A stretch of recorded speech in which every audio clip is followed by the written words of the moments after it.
Hi hello welcome to மென்ஸ்ட்ரி kitchen. நான் தான் உங்கள் மீனு. இன்றைக்கி நம்ம பார்க்க போகிறது பன்னீர் தோசை சாண்ட்விச். தோசையில் சாண்ட்விச் எப்படி செய்யலான்னு பார்க்கலாம். இதுக்கு ஃபஸ்ட்டு ஒரு கடாய் வச்சுக்கோங்க. அதில் ஒரு 2 ஸ்பூன் எண்ணெய் விட்டுக்கோங்க.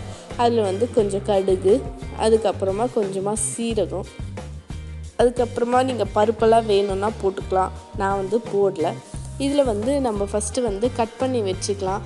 இஞ்சி, வெங்காயம், அதுக்கப்புறமா தக்காளி எல்லாம் ஒன்று கட் பண்ணி வச்சுக்கிறேன். அதில் ஒரு சின்ன துண்டு இஞ்சி, இது இஞ்சி நீங்கள் துருவி போட்டுக்கலாம், வாயில் மாட்டக்கூடாதுன்னா. போட்டுட்டு அதில் வெங்காயம் போட்டுட்டு தக்காளி போட்டுட்டு நல்லா வதக்கிக்கோங்க. வதக்கிட்டு இதில் கொஞ்சமாக உப்பு போட்டுக்கோங்க. உப்பு போட்டிங்கன்னா வெங்காயம் தக்காளி ஈஸியாக வெந்து போயிடும். அதுக்கப்புறமா கொஞ்சமாக மஞ்சத்தூள், இந்த டிஷ்க்கு தேவையான அளவுக்கு, அதாவது இந்த ஸ்டஃபிங்க்கு தேவையான அளவுக்கு மட்டும் உப்பு போடுங்க, நிறைய போடாதீங்க. அதுக்கப்புறமா கொஞ்சமாக பெருங்காயம் சேர்த்துக்கோங்க. சேர்த்துட்டு இப்போ நான் ஒரு 200 கிராம் அளவுக்கு பன்னீர் எடுத்து உதுத்து வச்சுருக்கேன். இந்த உதுத்த பன்னீரை இதில் சேர்த்துக்கலாம். இதில் சேர்த்துட்டு ஒரு 2 வதக்குனிங்கன்னா நல்லா ரெண்டும் நல்லா கலந்துடும். அப்படியே நல்லா சாஃப்ட் ஆகிடும் பன்னீர்.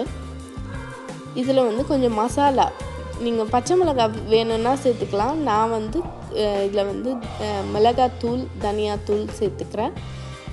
அதுக்கப்புறமா கொஞ்சமாக கரம் மசாலாவும் சேர்த்துக்கிறேன் ஸ்பைஸ்க்காக. அதுக்கப்புறமா கொஞ்சம் சாட் மசாலாவும் சேர்த்துக்கிறேன் நான். நீங்கள் இது சாட் மசாலா வேணும்னா ஆட் பண்ணிக்கலாம், வேணான்னா விட்டுடலாம். இதே மாதிரி நீங்கள் வேறு ஏதாவது மசாலா வேணும்னாலும் ஆட் பண்ணிக்கலாம்.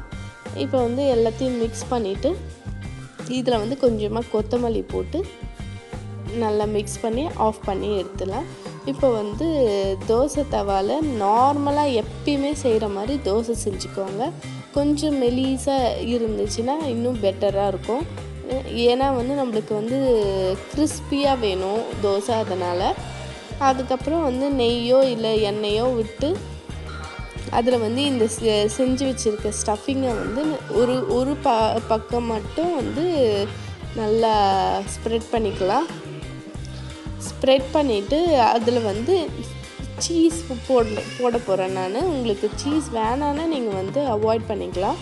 இதில் சீஸ் கொஞ்சமாக திருவி வச்சு போட்டுக்கலாம். இதில் நான் மொசரல்லா சீஸ் எடுத்து துருவி விடுறேன். இந்த சீஸ் போடுறது இன்னும் கொஞ்சம் எக்ஸ்ட்ரா ஃப்ளேவருக்காக தான் சீஸை. இன்னும் என்னென்னா சாண்ட்விச் நல்லா ஒட்டிக்கும், அதுக்காக.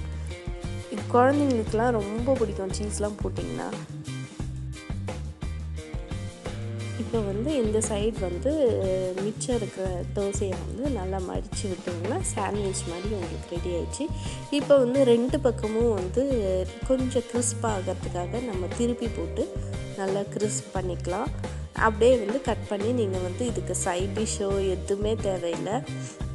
வேணுன்னா கெச்சப் வச்சு நீங்கள் சர்வ் பண்ணலாம். இப்போ நான் மஷ்ரூம் சாண்ட்விச் எப்படி செய்கிறதுன்னு நான் காட்டுறேன். இதே தான், ரெண்டுத்துக்கும் ஒரே ப்ரொசீஜர் தான். இதில் பன்னீருக்கு பதில் மஷ்ரூம் போட்டிருக்கேன். மஷ்ரூம் கொஞ்சம் பெரிய சைஸாக கட் பண்ணிக்கோங்க, ரொம்ப சின்னதாக கட் பண்ணாதீங்க. நான் பார்த்த வரைக்கும் நிறைய பேர் ரொம்ப பொடியாக கட் பண்ணிடுறாங்க, அது இருக்கிறதே தெரியாமல் போயிடுது. கொஞ்சம் பெருசாக கட் பண்ணுங்கள். மஷ்ரூம் நீங்கள் உப்பு போட்டோடனே தண்ணி விட ஆரம்பிச்சிடும். அந்த தண்ணி வத்துற வரைக்கும் நீங்கள் வதக்கிட்டே இருங்க. இந்த தண்ணிலாம் ட்ரை ஆகிட்டதுக்கப்புறமா இந்த சாண்ட்விச் மாதிரி நடுவில் வச்சு சர்வ் பண்ணுங்கள். இதே மாதிரி நீங்கள் வெஜிடபிள்ஸ் கட் பண்ணி கூட வச்சு இதே மாதிரி கொஞ்சம் மசாலா போட்டிங்கன்னா தான் இந்த டேஸ்ட் ஜாஸ்தியாக இருக்கும். இதே மாதிரி மசாலா போட்டு நீங்கள் கேரட், பீன்ஸு, பட்டாணி அதெல்லாம் போட்டு கூட நீங்கள் சாண்ட்விச் மாதிரி செஞ்சு கொடுக்கலாம். குழந்தைங்களுக்கு ரொம்ப பிடிச்சது இதுங்க. நீங்கள் லஞ்ச் பாக்ஸில் கூட நீங்கள் போட்டு அனுப்பலாம். செஞ்சு பார்த்துட்டு எப்படி இருக்குன்னு கமெண்ட் பண்ணுங்கள்.